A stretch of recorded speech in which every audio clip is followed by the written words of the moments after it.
Hello दोस्तों, मैं हूं ion. Bonsai tricks and lot more channel पर आपका स्वागत है। इस वीडियो में पाइनएप्पल यानी कि अनारस उगाने का कंप्लीट तरीका शेयर करूंगा। दोस्तों, पाइनएप्पल का दो पोर्शन होता है, एक तो है फ्रूट पार्ट और एक है क्राउन पार्ट। आपको क्राउन पार्ट को अलग कर लेना है, इसको थोड़ा सा ट्विस्ट करते ही ये अलग हो जाएगा। दोस्तों, ये जो क्राउन पार्ट है इसको हमें प्रिपेयर कर लेना है। इसको प्रिपेयर करने के लिए इसका नीचे का कुछ लिप्स हमें हटा देना है। जैसे मैं हटा रहा हूँ ऐसे हटा दीजिए और इसका नीचे का सरफेस एक्सपोज कर दीजिए। जिनका गार्डनिंग के बारे में थोड़ा सा ही एक्सपीरियंस है वो आसानी से पाइनएप्पल उगा सकते हैं, क्योंकि ये लो मेंटेनेंस है, इसमें पानी बहुत ही कम लगता है और मिट्टी भी कम लगते हैं। तो अगर आप बिगिनर हैं तो पाइनएप्पल आसानी से उगा सकते हैं।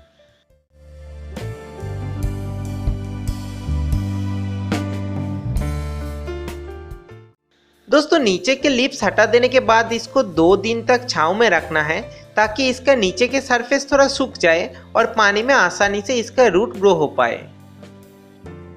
देखिए दोस्तों, 2 दिन बाद इसका नीचे का सरफेस थोड़ा बहुत सूख गया है। अब इसको पानी में डालने के लिए बिल्कुल रेडी है।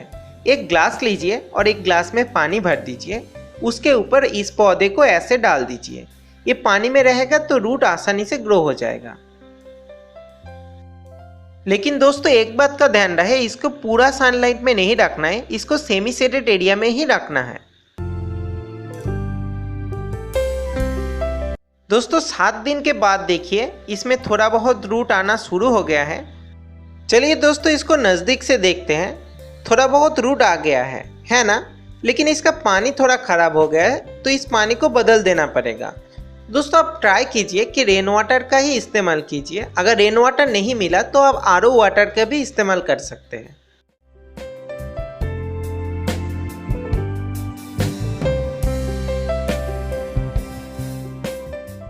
दोस्तों, 5 दिन के बाद देखिए इसमें बहुत सारा रूट्स आ गया है। अब ये मिट्टी में डालने के लिए बिल्कुल रेडी है। लेकिन दोस्तों, मिट्टी में डालने से पहले इसका गमला थोड़ा प्रिपेयर कर लेना पड़ेगा। गमला को प्रिपेयर करने के लिए इसका नीचे ग्रेवल का एक लेयर फैला दीजिए और उसके बाद इसका मिट्टी प्रिपेयर कर लीजिए।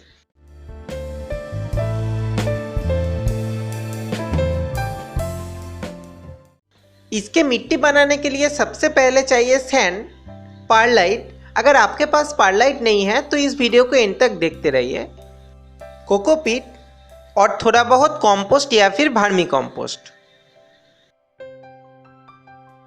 लेकिन दोस्तों, आपके पास ये सब इंग्रेडिएंट्स नहीं है तो भी चलेगा। एक बात का ध्यान रहे कि इसके मिट्टी बहुत ज़्यादा वेल ड्रेनिंग होना चाहिए। इस मिट्टी में पानी डालने से ही तुरंत इसके नीचे का जो होल होता है उससे बाहर निकल के आना चाहिए। अगर मिट्टी वेल ड्रेनिंग होगा तो पाइनएप्पल बहुत ही फास्ट ग्रो करेगा। लेकिन अगर आप नॉर्मल सॉइल में ही पाइनएप्पल को ग्रो करने का कोशिश करेंगे तो पानी बहुत ही संभाल के देना पड़ेगा। दोस्तों, इस मिट्टी को थोड़ा ध्यान से देखिए। इस मिट्टी में पाइनएप्पल ही नहीं, बहुत सारे पौधा आसानी से इस मिट्टी में उग जाता है। इस मिट्टी को गमले में डालने के बाद इसके ऊपर पानी देना है। और देखिए दोस्तों, पानी देने के तुरंत बाद ही पानी बाहर निकल के आ रहा है। इसको ये वेल ड्रेनिंग सॉइल कहते हैं। अब इस गमले के ऊपर हमारे पौधे को लगाना है। एक छोटा सा होल बना दीजिए ताकि इसका रूट डैमेज नहीं हो जाए और उसके ऊपर आपका काटिंग लगा दीजिए। अगर दोस्तों आप ड्राई मिट्टी में ही आपका काटिंग डाल देंगे तो उसका जो नया नया रूट है वो बहुत ही सॉफ्ट एंड डेलिकेट होता है, तो खराब हो सकता है।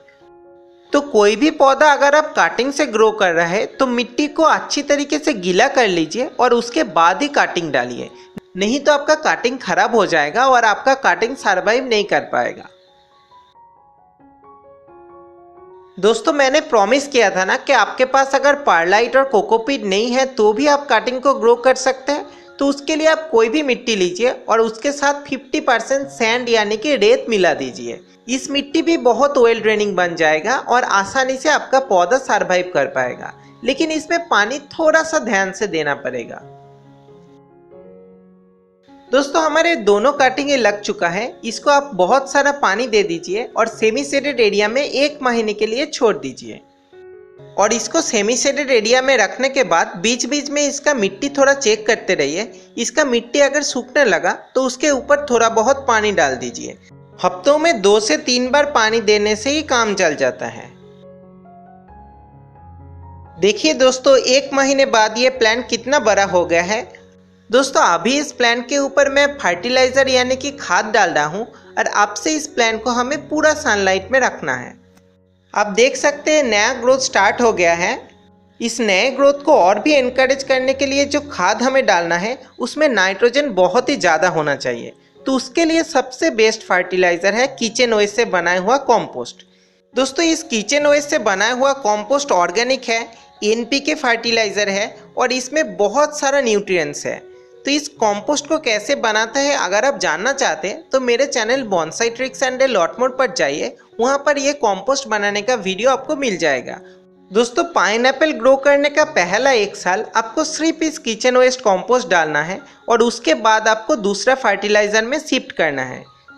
दोस्तों पहले साल किचन वेस्ट कॉम्पोस्ट को हफ्तों में 1 बार डालिए और 1 साल बाद ऑल्टरनेटिव हफ्तों में किचन वेस्ट कॉम्पोस्ट और ऑनियन पील से बनाया हुआ कॉम्पोस्ट डालिए।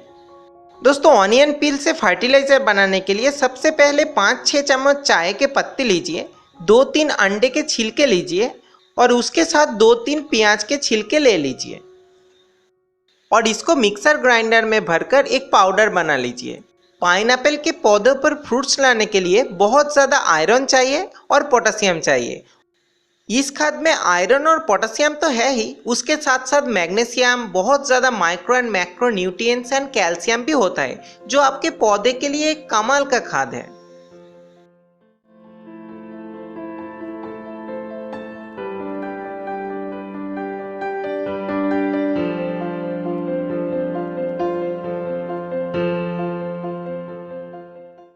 दोस्तों इस खाद को आप ऑर्गेनिक एनपीके भी कह सकते हैं क्योंकि इसमें एन मतलब नाइट्रोजन, पी मतलब फॉस्फोरस एंड के मतलब पोटेशियम होता है। और आप तो ये जानते ही होंगे ये तीनों इंग्रेडिएंट्स आपके पौधे के ग्रोथ के लिए सबसे इम्पॉर्टेंट इंग्रेडिएंट्स है। नाइट्रोजन इसके ग्रोथ में मदद करता है, फॉस्फोरस फ्रूट्स और फ्लावर्स लाते हैं एंड पोटेशियम प्लांट को हेल्दी रखते हैं और फोटोसिंथेसिस में भी मदद करता है। दोस्तों 1 साल बाद इसका कमाल का ग्रोथ देखिए, ये हमारे खाद के वजह से ही है। दोस्तों मैंने बोला था ना कि पाइनएप्पल उगाना बहुत ही आसान है। इसका 2 चीज़ का ध्यान रखना है, एक तो इसका मिट्टी ऑयल ड्रेनिंग होना चाहिए और दूसरा इसमें बहुत ज़्यादा पानी आप नहीं डालिए, हफ्तों में 1 से 2 बार पानी ही काफ़ी रहेगा। दोस्तों पाइनएप्पल्स में फ्रूट्स लाने के लिए 2 साल लगता है, ये 1 साल बाद का तस्वीर है। अगले साल इसका अपडेट वीडियो मैं अपलोड करूंगा और फ्रूट्स के साथ वापस आऊंगा। और दोस्तों अगर आप उस वीडियो को मिस नहीं करना चाहते हैं और अभी तक मेरे चैनल को सब्सक्राइब नहीं किया है तो अभी सब्सक्राइब कर लीजिए गार्डनिंग के बहुत सारे नए नए आइडियाज़ के लिए। मैं हूं Ayan from bonsai tricks and a lot more. See you in the next video.